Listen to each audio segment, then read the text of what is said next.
मुझको देना सहारा, कहीं छूट न जाए ये दामन तुम्हारा। चमकते हैं दुनिया में तेरी ज्योति से जो लेते हैं तारे, घूमता है इनको एक तेरा इशारा, कहीं छूट न जाए ये दामन तुम्हारा। मेरे सतगुरु मुझको देना सहारा, कहीं छूट न जाए ये दामन तुम्हारा। तेरे रास्ते से हटाती है दुनिया,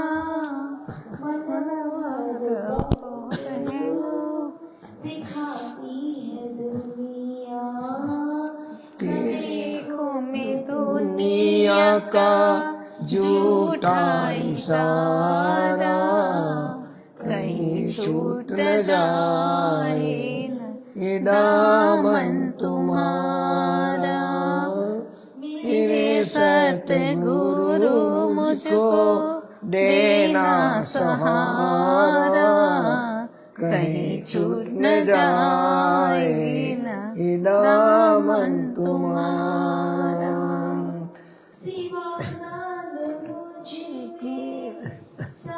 है न कोई ये लगन का दीपक बुझाए न कोई,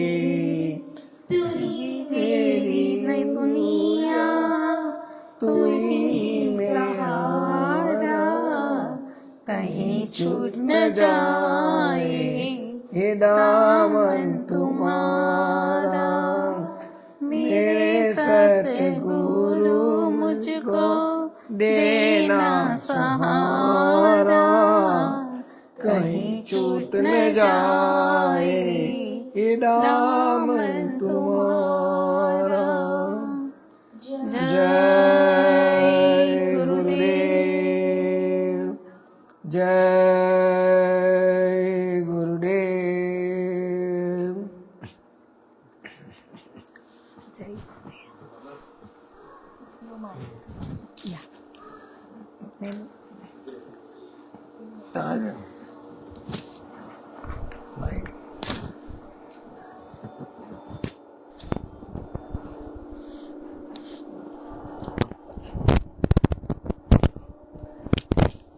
जय गुरुदेव,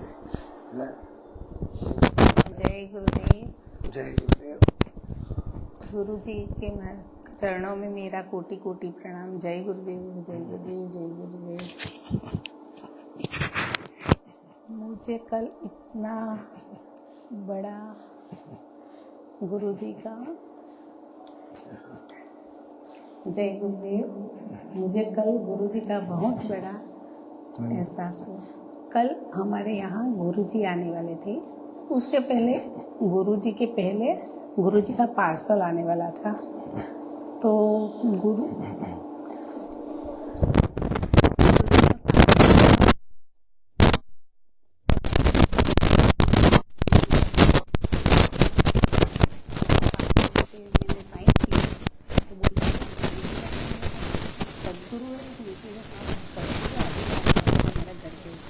बोलते हैं आड़ी टेढ़ी नहीं, गुरु जी अभी आ रहे हैं।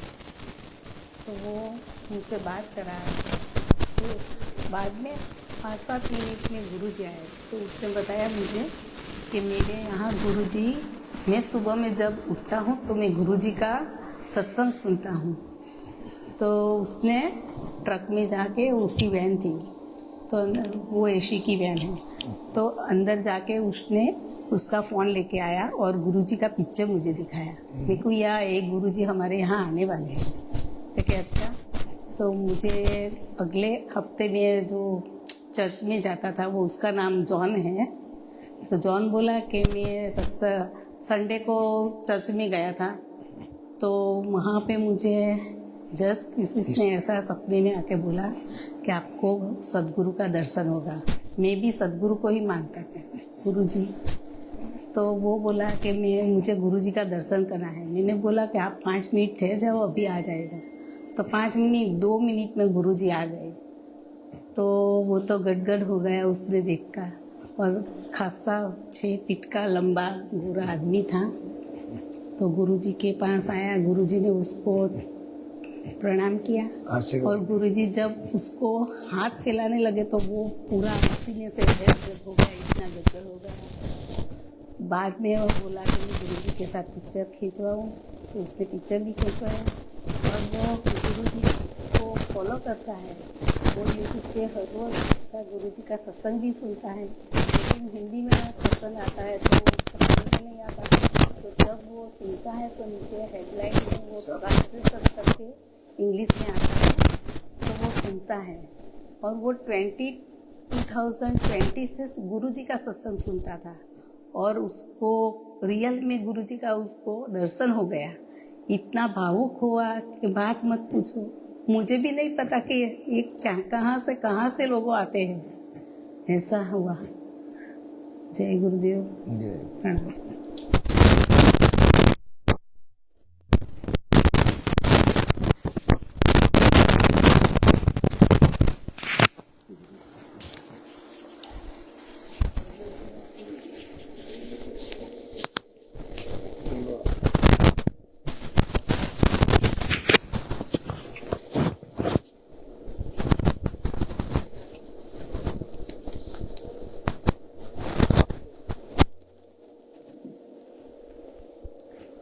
बोलो जय गुरुदेव। जय गुरुदेव नाम किसका? जय गुरुदेव नाम किसका? परम पूज्य गुरु महाराज के चरणों में नमन करता हूँ और आप सबको प्रणाम करता हूँ। पवित्र जीवात्मा, आपको पता भी नहीं चला,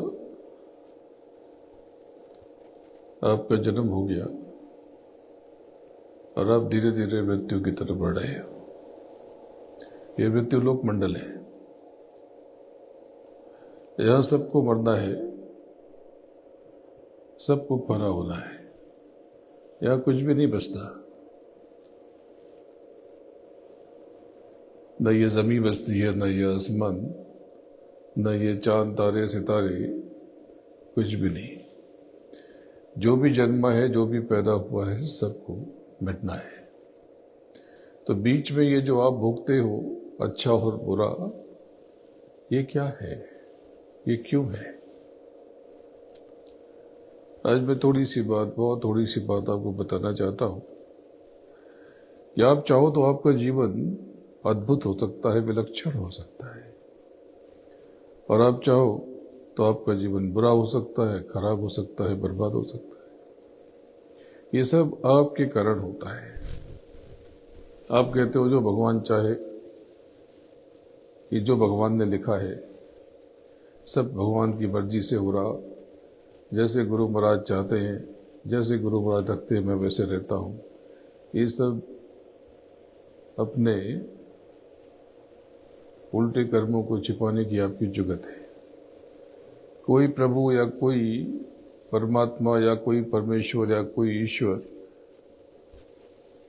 कोई ब्रह्म, पार ब्रह्म क्यों चाहेगा कि आप दुखी हो, आप कष्ट में रहो? अगर कोई भगवान है तो क्या किसी का अच्छा लिखेगा और किसी का बुरा लिखेगा? ऐसा नहीं हो सकता, और ऐसा है भी नहीं। सच्ची बात यह है कि आपके कर्मों से ही आपका प्रारब्ध बनता है। आप जो कुछ भी भोग रहे हो वो सब कुछ आपका है, अपना है, किसी दूसरे का कुछ नहीं, सिर्फ आपका अपना। और ये अनंतों जन्मों का कूड़ा कचरा आपने कर्मों से पैदा कर लिया, और आप रोते हो, चिल्लाते हो, और रोते रोते और 10-20 बुरे कर्म कर बैठते हो।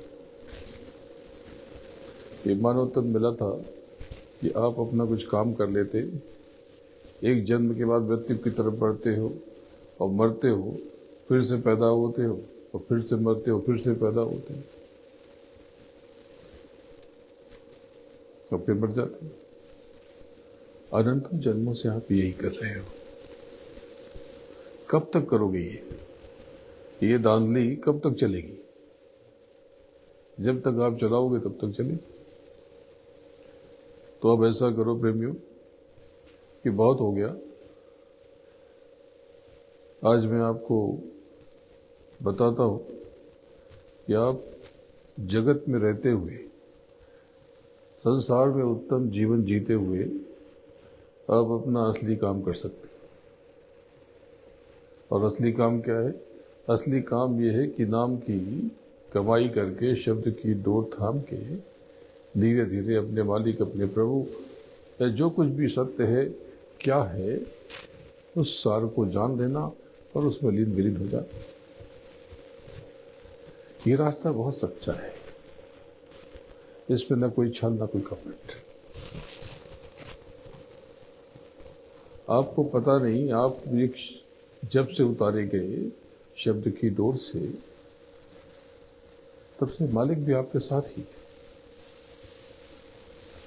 वो अपना वैभव छोड़ करके, अपना सुख चैन छोड़ करके, अपना आराम छोड़ करके आपके पीछे पीछे चलता है, आपके पास ही रहता है, पर आप उसे पहचान नहीं पाते। आप संदेह करते हो, शक करते हो, सवाल उठाते हो, निंदा करते हो, आलोचना करते हो।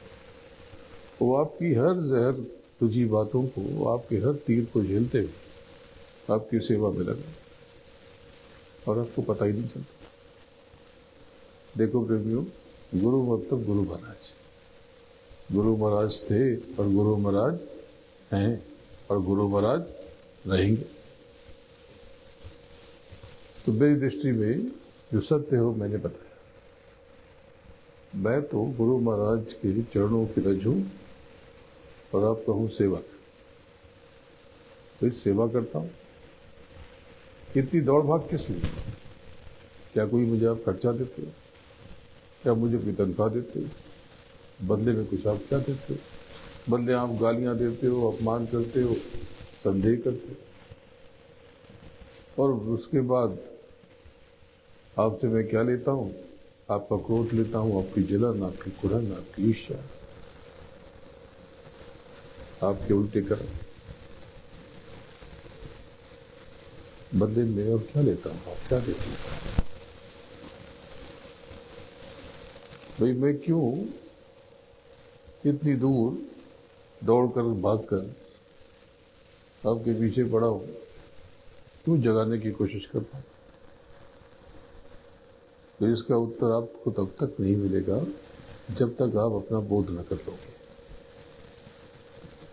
देखो, पहले ये समझ लो कि नाम की कमाई के लिए आपको किन चीजों की आवश्यकता है। जो अवरोध है उन पर काबू पा लो, जैसे अनावश्यक भय, जलन, कुढ़न, क्रोध, निंदा, आलोचना, इन सब पर आप विजय पा लो। ये किसी काम के नहीं है, ये आपको नीचे गिरा देते हैं, ये छोड़ते नहीं है। आपका सब किया धरा मिट्टी में मिला देते हैं।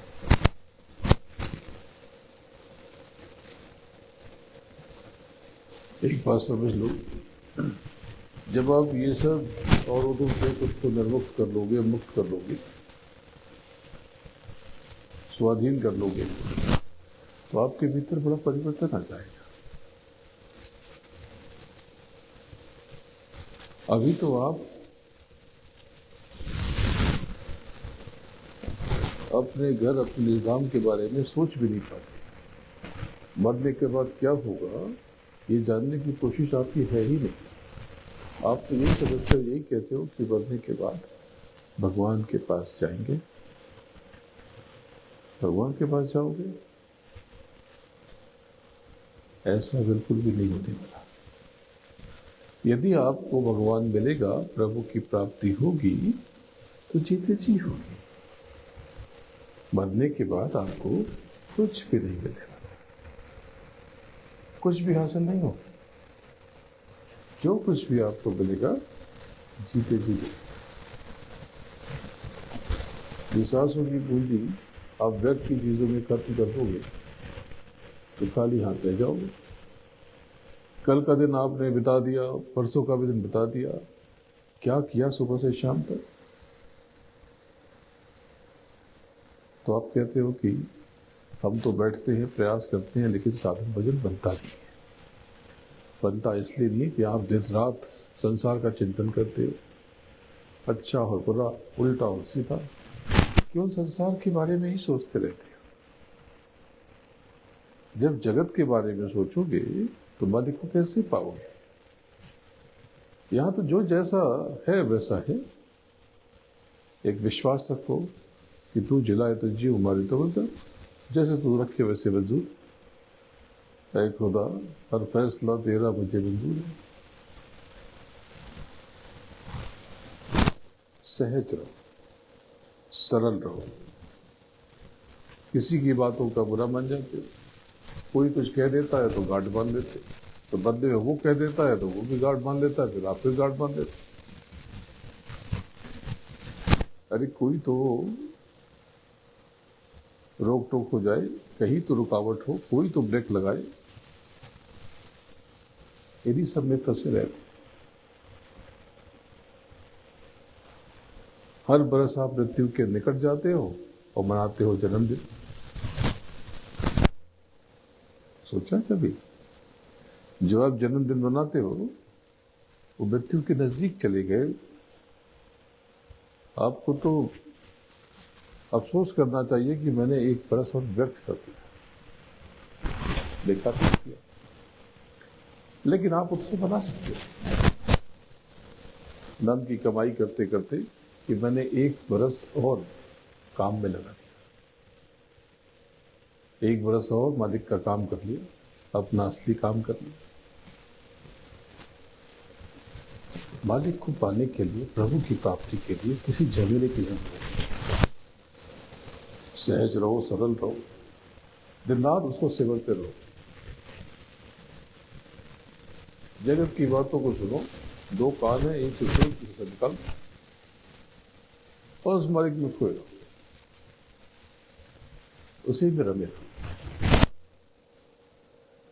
आप या अमेरिका में बैठे, वो वहां भारत में बैठे, वो उधर बैठे, उधर बैठे। जो जिस देश में रहता है उसी को महान कहता है। भारत में लोग कहते हैं कि ये कर्म भूमि और ये भोग भूमि, तो बिल्कुल ठीक है। लेकिन भोग कहां से पैदा होता है? भोग आपके कर्म से ही पैदा होता है। सत्कर्मों से उत्तम भोग यही पुण्य कहलाते हैं, और यही आपको आपकी मुस्कुराहट का सबब बनते हैं। और नकारात्मक कर्म, उसको पाप कहते हो, वो आपके आंसुओं का सबब बनते हैं। लेकिन एक बात आज समझ लो, ये जो पाप है ये भी कचरा है और पुण्य भी कचरा है। ये सब यहां पर जमा हो रहा और सब भोगना हो। पाप भी कर्जा है और पुण्य भी कर्जा है। ये सब मैल जमा हो रही है अंदर। जब आप बंद करते हो, जो अंधकार छा रहा, ये मत समझना कि ये सब केवल पाप ही है, उसमें पुण्य भी बहुत है।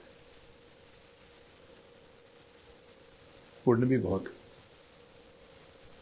आपने जो पूजा की अब तक, पूजा थोड़ी की, आपने कर्म कांड की, लेकिन वो भी गलत सलत, वो भी उल्टे सीधे। भाई कर्म कांड कहां से पैदा हुआ? जब आप कर्मों के जाल में फंस गए, उलझ गए, तब प्रभु ने आपकी फिक्र की और वो देह पहन करके नीचे उतरा और सदगुरु कहलाए। तो जब आप चिल्लाने लगे तो उसने आप पर दया करके इन भोग को, उल्टे भोग को उसने हल्का कर करने के लिए आपको कर्मकांड की पद्धति बताई। ये पूजा नहीं थी, ये नए कर्म थे जिससे आप जिन चीजों के लिए रो रहे वो जरा जमा हो जाए और आप नाम की कमाई कर सको। अच्छा, तो इससे पुराने मैल धुल जाते हैं? कुछ नहीं ना। आप चाहे काशी चले जाओ चाहे काबा, जो आपने पिछला उल्टा किया है वो मिटने वाला नहीं है। तो फिर सत्कर्म से फायदा क्या? वो मिटेगा नहीं, लेकिन नए आप सीधे कर्म कर दोगे तो उससे उत्तम भोग तैयार होगा और वो आपकी सहायता करेगा। मतलब ये कि आपने बैंक से कर्जा ले लिया, अब वो कर्जा आपको चुकाना पड़ेगा। कर्जा तब कष्ट देता है जब आपकी कमाई नहीं होती। आप चिल्लाते हो, रोते हो, लेकिन आप गुरु की दया ले लो, कृपा ले लो, मेहर ले लो और आप कुछ उत्तम कमाई कर लो, सेवा करके कुछ कमाई कर लो, तो क्या होगा? तो आपकी कमाई बढ़ जाएगी। तो मान लो आपकी वो 50,000 अगर चुकाना है महीने में या साल में, और आपकी कमाई 50-55,000 ही है, तब ये दुख है, ये पीड़ा है। लेकिन आपको 50,000 चुकाना है और आपकी कमाई 5 लाख या 50 लाख हो जाए तो ये पता भी नहीं चलेगा। चुकाना तो पड़ेगा, ये देना तो पड़ेगा। आपने जो गालियां दी, निंदा की, ये भोगना तो पड़ेगा। निंदित तो हो गया, लेकिन आपने शुभ कर्म कर दिए तो नया सम्मान भी मिलेगा। तो इस वेद को समझ लो। जब आप कहते हो हे मालिक ये क्या हो गया, ऐसा तो नहीं कहीं मैं फेल हो जाऊंगा? अब फेल हो जाओगे। मालिक मुझे पास कर देना, नहीं, ये भी अविश्वास है। आपको तो विश्वास ही नहीं है कि मालिक आपका भला करेगा या नहीं करेगा। आपको लगता है कि मांगेंगे तभी भला होगा, ये तो अविश्वास हुआ ना। आप भगवान के सामने खड़े हो गए, भगवान वो सब ठीक कर दे, मतलब वो गलत करेगा, मतलब आपको यहां विश्वास है। सच्चा विश्वास जिसको क्या कहता है, सब ठीक हो जाएगा, सब ठीक हो रहा है, तो कर रहा है। मुझे तो सब ठीक दिखाई दे रहा है, मुझे पूरा भरोसा है, उसने जो किया है सबसे अच्छा है, इससे बेहतर मेरे लिए कुछ हो ही नहीं सकता। जब आप भरोसा करोगे, विश्वास दिलाओगे, तो कुछ समय के बाद पाओगे कि जो आपने भरोसा किया था ये भरोसा आपका। आप कहते हो कि हमने तो गुरु पर भरोसा किया, मेरा कुछ नहीं हुआ। आपने भरोसा नहीं किया, आपने ड्रामा किया, नाटक किया, अभिनय किया। आप चाहते तो थे कि आपका भला हो जाए, लेकिन आप चालाकी कर रहे थे, छल कर रहे थे, खेल खेल रहे थे। और जब सेवा करने की बारी है तो ये अकल देखते हो, बगल देखते हो। पूरे संसार में जब मैं विचरण करता हूं तो पाता हूं कि हर घर में गोदाम बन गया।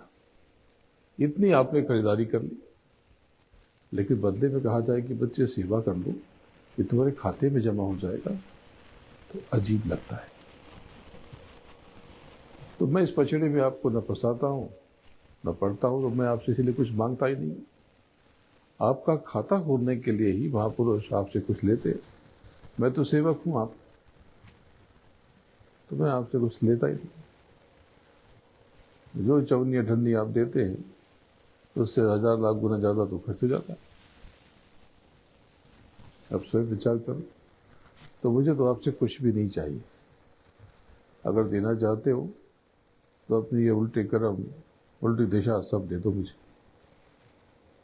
और नाम की कमाई करो और अपने घर चलाओ। जब आप ऊपर चढ़ोगे, खिलौनी गांठ खोल करके, तो ऊपर पाओगे कि बड़ा अनूठा संसार है। जब वज्र किवाड़ के आगे जाओगे, आगे बहुत विलक्षण लोग, और एक नहीं अनेक महामंडल। ये सब आपको बताया है। ये जो संसार है, ये सत्तर तत्वों का संसार है, 70 तत्व। और उसके ऊपर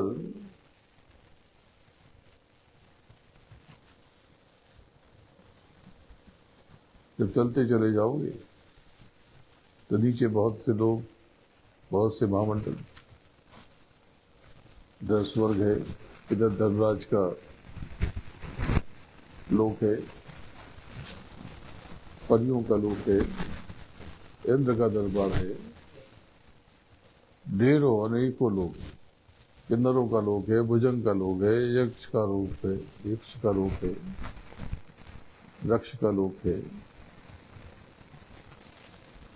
ढेरों लोग, मंडल ही मंडल, लोक ही लोक, सब ऐसे अद्भुत।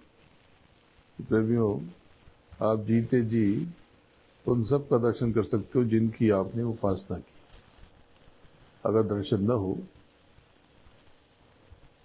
तो इसका मतलब कि आपकी उपासना अधूरी रही। अगर आपने देवी को पूजा, देवताओं को पूजा, तो उनके दर्शन अगर आपको नहीं हुए तो आपका श्रम, आपकी मेहनत, इसमें चूक होगी। सबके दर्शन होते हैं, सबके। तो ऊपर जब चढ़ोगे, बहुत बड़ा लोक है, महामंडल, ये वैकुंठ है। वहां चौथे आसमान पर ब्रह्मा अपनी अर्ध चेतना सावित्री के साथ विराजमान।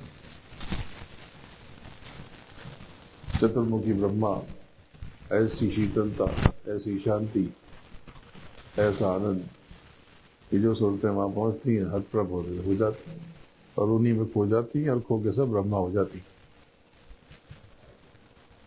सब ब्रह्मा हो जाती। ब्रह्मा के लोक में सारी सूरतें ब्रह्मा, वहां पर शब्द की धार बह रही, अंग अंग, लंबी लंबी धार। उसके ऊपर पंचम आकाश में अद्भुत क्षीण सागर, क्षीण सागर।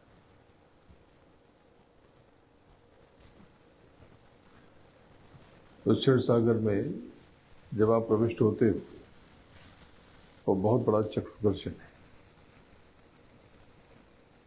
और उसके आगे श्री हरि विष्णु अपनी अर्ध चेतना के साथ भजन पर बैठे हैं, या ब्रह्मा भी भजन पर बैठे हैं। ब्रह्मा पिंडस की उत्पत्ति कर रहे, और विष्णु सारी व्यवस्था देख रहे। अलग ये विष्णु भजन पर बैठे, लेकिन जितनी भी सूरतें यहाँ पर, सब विष्णु है,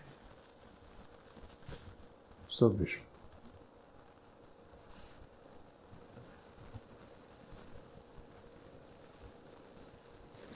यहाँ पर शब्द की दो धार, अंग और रंग, बहुत अनूठी, बहुत विलक्षण, अद्भुत। यहाँ पर विष्णु सारी देखभाल कर रहे, और उत्पज की रचना कर रहे। उत्पज यानी जो अपने आप पैदा हो जाए, बिना किसी साझदार के, बिना किसी विपरीत लिंगी के, जो स्वयं पैदा हो जाए, वो उत्पज। और उसके बहुत आगे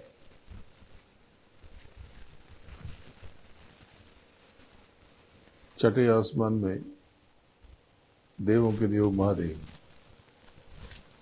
उच्च शिखर मानसरोवर पर बैठे, कैलाश पर बैठे। मानसरोवर कहते हैं तो मानसरोवर यहाँ थोड़ी हो, तो एकादश द्वार पे। तो यहाँ पर ये जो शिखर है, इसी को कैलाश कहते हैं, कैलाश।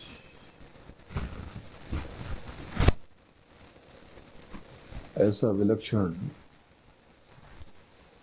लोक शंकर का कि जो जीव पहुंचता है वो हैरान रह जाता है, सारी सूरतें यहाँ पर शंकर है। यहाँ पर शब्द की दो उधार ऐसे तो बहुत सारी हैं यहाँ पर, लेकिन मूलतः दो उधार संग और हंग। ऐसे तो जुंग और सा भी। ये जुंग और सा में भौतिक समृद्धि का भेद छुपा हुआ है,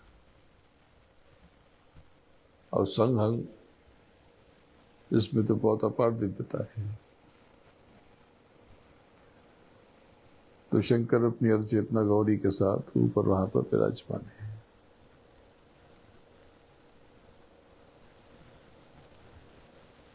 इनके भी दर्शन होते हैं।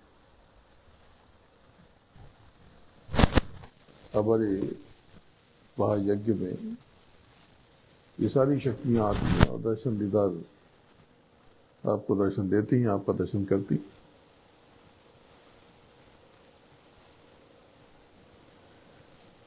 तो यज्ञ दरअसल गुरु महाराज ने 3 महायज्ञ किए और उन्होंने कहा कि चौथा यज्ञ मैं ही करूंगा। तो इसकी बात बताऊंगा आपको, लेकिन पहले ये समझ लो। तो शिव के लोग के, शंकर के लोग के चारों तरफ भैरव और भैरव का लोग ये परिक्रमा कर रहे हैं। ये सब कुछ सच्ची बात है, इसमें कोई बनावट नहीं है।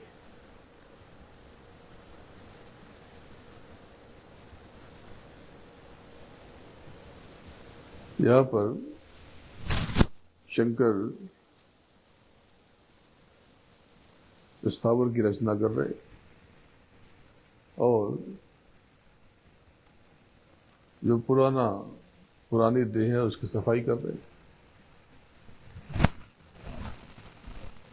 पुरानी देह उसकी सफाई कर रहे। तो कहते हैं कि Shiva is lord of destruction, नहीं, he is lord of recreation, पुनर्रचना के स्वामी। पुनर्रचना तभी होगी जब पुराना सफाई हो जाएगी, पुरानी की सफाई हो जाएगी, तभी तो फिर से रचना होगी। ये काम चलता रहता है। लेकिन जो शिव है वो तो भजन पे बैठे और नीचे जितनी सूरतें हैं वो शिव। इसके ऊपर, बहुत ऊपर जगदम्बा। जगदम्बा अंडज और जल के जीवों को रच रही। तो बातें बहुत सारी हैं। दरअसल इन सब की डोर ऊपर सहस्त्रदल कमल में। जिन्होंने रचा वो सबसे छोटे धनी कहलाते हैं। इन्हीं को काल कहते हैं, समय कहते हैं। यही ईश्वर है, यही तीर्थंकर है। ये पूरा पसरा इनका, इसके मालिक की। बनाया कुछ नहीं, मसाले तो आपके दाम आपके लोग के, लेकिन बस सारा इनके अधीन है।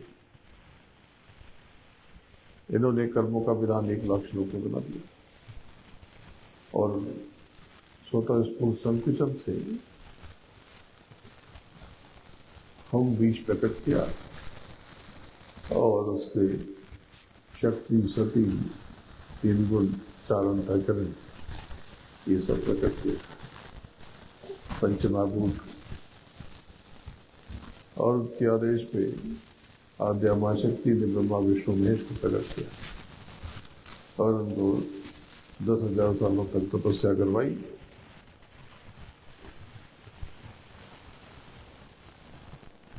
और इन्होंने 1 लाख श्लोकों में ईश्वर ने कर्मों का विधान बना दिया।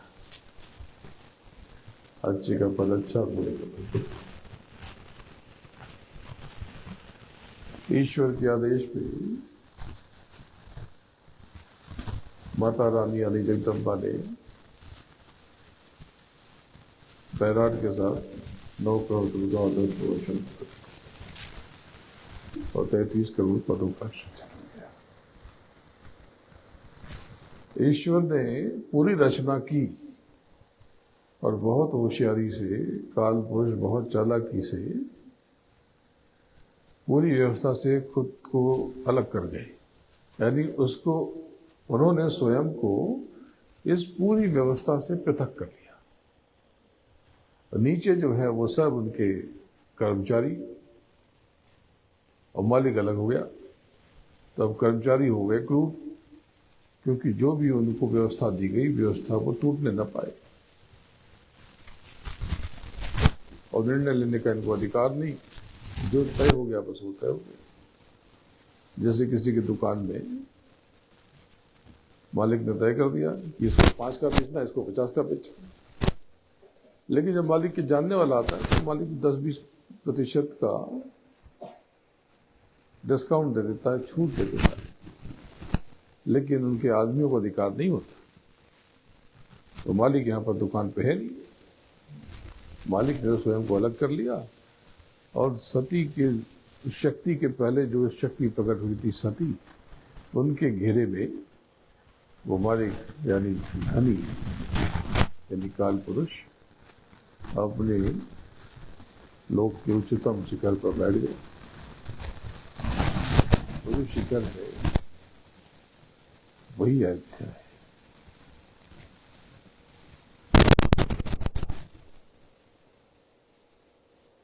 वहां पर वो बैठे हुए ज्योति में, उनका जो रूप स्वरूप है बड़ा विलक्षण। वो लौ बिल्कुल हिलती नहीं। यहाँ की जो लौ है, जो दीपक है, वो तो हिलता है, लेकिन वो दीपक स्थिर है, उसमें बहुत चमक है। तो उनको देखते ही जैसे कि नूर आ गया, महक आ गई, सब कुछ खनक उठा, चमक आ गई, बहुत आनंद का सूत्रपात होता है। लेकिन बात यह है कि जब तक आपको गुरु की दया न मिले आप जान ना पाओगे। और गुरु इसके ऊपर, इनके पहले भी और इसके ऊपर जो नील चक्र है, उस नील चक्र में उनका मकाम, उनका डेरा, उनकी पूरी व्यवस्था चल रही है। तो नील चक्र के बारे में पहले बहुत बार बताया है। देखो प्रेमियों, गुरु महाराज ने कहा था कलयुग में कलयुग जाएगा, कलयुग में सतयुग आएगा।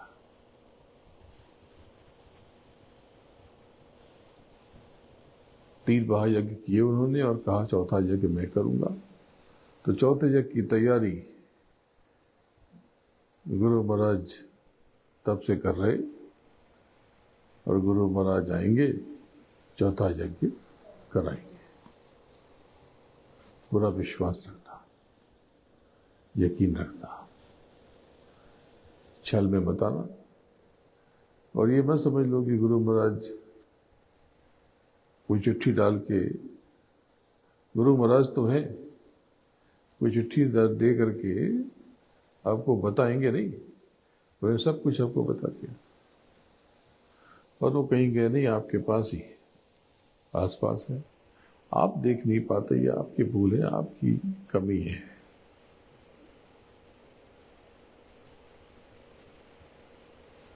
ये आपकी कमी है। तो गुरु महाराज ने मुझे आदेश दिया था कि तुम इनको भोजन देते रहो। किसको? लिंग शरीर वालों को। इनका भोजन क्या है? सुगंध।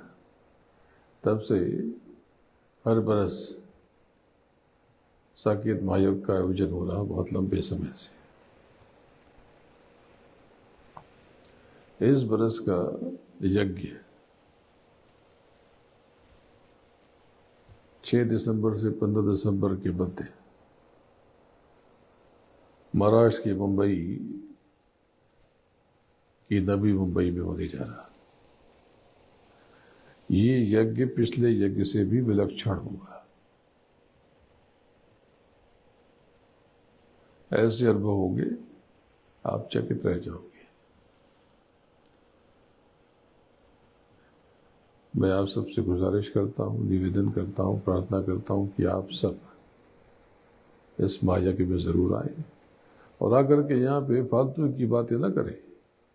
जो भोजन देना है आहुति वो देने के बाद में आप नाम की कमाई में रख जाएं। इतनी बड़ी दया आपको मिलेगी, इसकी कल्पना आप अभी से नहीं कर सकते।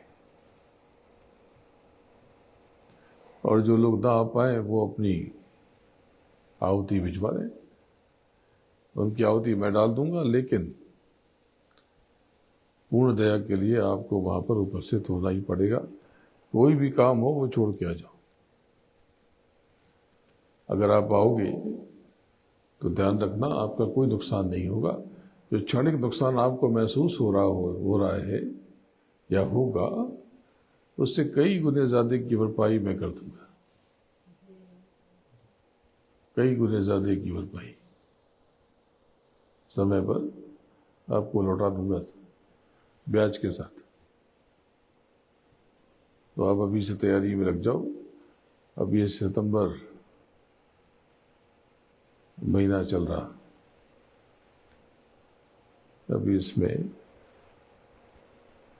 9 दिन बचे, भारत में 8 दिन, यहाँ तो अभी 21 तारीख है, भारत में 22 तारीख हो गई, और इसके बाद अक्टूबर और नवंबर बहुत नजदीक आ गए। तो बस आप तैयारी में लग जाओ, अपनी आहुति की बूंद बूंद जमा करना शुरू कर दो, और वहां पर पवित्र यज्ञ भूमि पर आकर के अपने कर्मों की आहुति अर्पित कर दो, और अंत जन्मों के ताप को, कष्ट को अपने भीतर आप मिटते हुए देखो, तो हैरान रह जाओ। बोलो जय गुरुदेव। ये जो भी बताया ज्योति बेन ने अपना कल का अनुभव, ये तो बहुत होते रहते हैं, ये पता नहीं चलते, ये तो रोज, ये कोई एक समय की बात थोड़ी, ये तो चलते रहते हैं। आपको पता नहीं चलते, यहाँ पता नहीं चलते, भारत में पता नहीं चलते, लेकिन जहां चलते हैं वहां तो चलते हैं। मैं कौन हूं ये आप कैसे पता करोगे? सुन करके, पढ़ करके, लिख करके कैसे पता करोगे? मैं तो कुछ हूं नहीं, मैंने कोई दावा तो किया ही नहीं, लेकिन मुझे पहचानना है अगर, तो बिना अपने भीतर जाए आप पहुंचाओ, पहचानोगे कैसे? वो कौन सा चश्मा है आपके पास जिससे पहचान हो जाए? आपको तो परख ही नहीं। अगर वो मालिक यहाँ उतर जाए तो उसे जानोगे कैसे? क्योंकि आप खुद को जान ही नहीं पाए, उसको क्या जानोगे? तो खुद की पहचान करो, अपने भीतर उतरो, कर्मों पर नियंत्रण रखो, कर्मों पर काबू रखो। तो यहाँ तो रात बहुत हो गई, क्या टाइम हो रहा है?